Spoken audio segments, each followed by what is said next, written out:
Habib ini dzurriyyah Rasulullah, darah dan dagingnya mengalir darah daging Rasulullah sallallahu alaihi wasallam. Tetapi bukan orang yang maksum, bukan sosok yang suci dalam arti tidak pernah berbuat kesalahan, karena bukan nabi.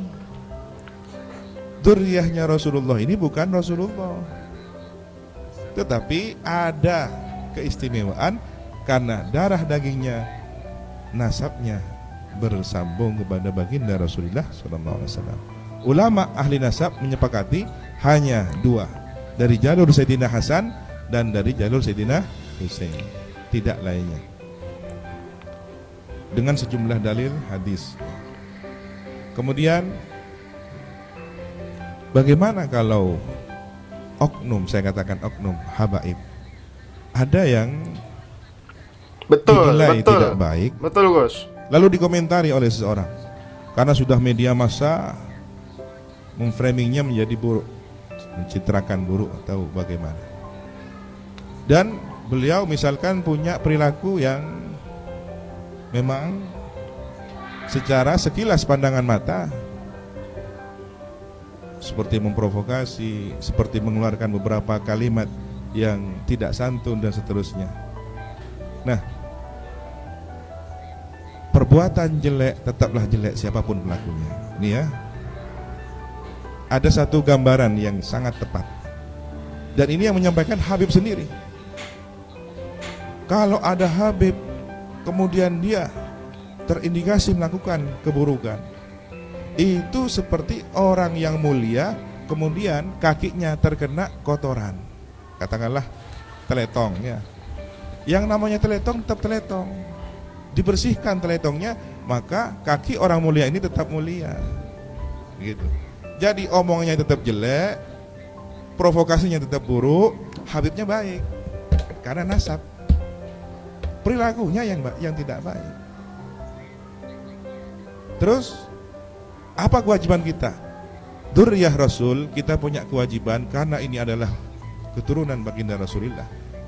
Rasulullah berjasa kepada kita karena menyampaikan risalah agama ini rahmatan lil alamin, dan seluruh semesta ditimpakan dari nurnya baginda Nabi Muhammad. Maka kita berhutang jasa kepada beliau. Sebagai bentuk rasa hormat, hormati keluarga beliau. Jadi perintahnya agama hanya menghormati, bukan mentaati. Kalau mentaati sudah ada kaidahnya, la ta'ata li makhluqin fi maksiatil khaliq. Orang tua sendiri kalau nyuruh maksiat gak boleh diikuti, tapi dicium tangannya, berbakti, didengarkan. Tapi kalau suruh nyembah berhala, jangan ikut. Itu anaknya Rasulullah mendidik sahabat, sehingga orang tuanya sahabat terharu masuk Islam karena anaknya tetap baik.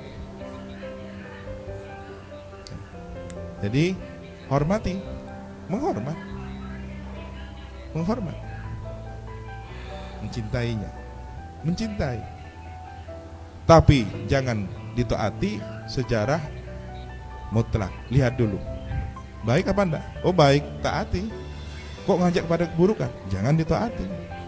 Cinta. Sama halnya dengan kita punya pasangan hidup, ya, punya suami, punya istri.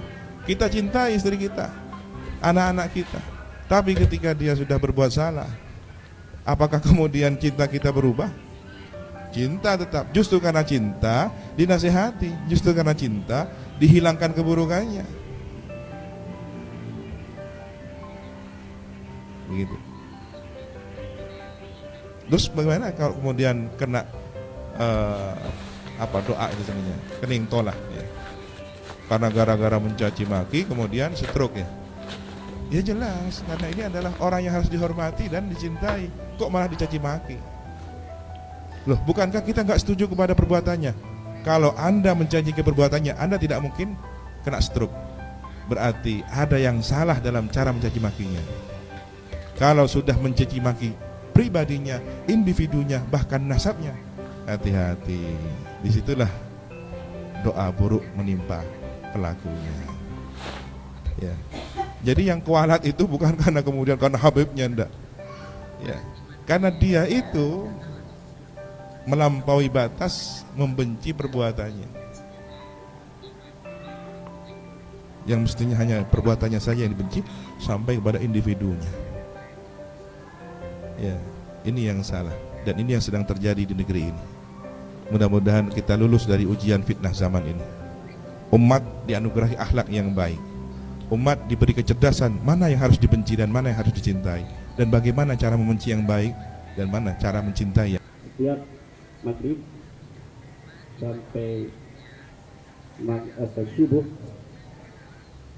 akan berada dalam perlindungan Allah dari berbagai macam senjata tajam, bom, yaitu dengan setiap ba'da salat subuh membaca laqad ja'akum rasulun min anfusikum azizun 'alaihi ma 'anittum harisun 'alaikum bil mu'minina raufur rahim fa in tawallu faqul hasbunallahu la ilaha illa huwa 'alaihi tawakkaltu wa huwa rabbul 'arsyil qabilna. Dibaca 4 kali setiap subuh, maka sampai maghrib tidak akan terkena senjata tajam dan bom. Dari subuh, dari maghrib baca lagi 4 lagi, maka sampai subuh akan aman lagi. Ajaztukum hadal irda. Yang kedua saya ijazahkan, dan yang hafal silakan diamalkan. Bismillahirrahmanirrahim.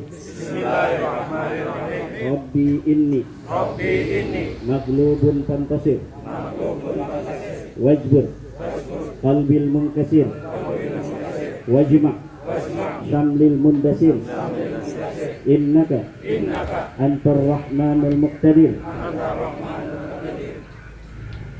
Nah, itu dibaca setiap salat. Setiap salat satu aja, Allah akan menjadi orang yang penuh keberkahan dan dilindungi oleh Allah Subhanahu wa Ta'ala. Terima kasih. Ajaztukum hadzal irda. At-Tabrani mengatakan, man intafa min nasabin, sekali lagi, man intafa min nasabin wa in daqqa faqad kafara billah.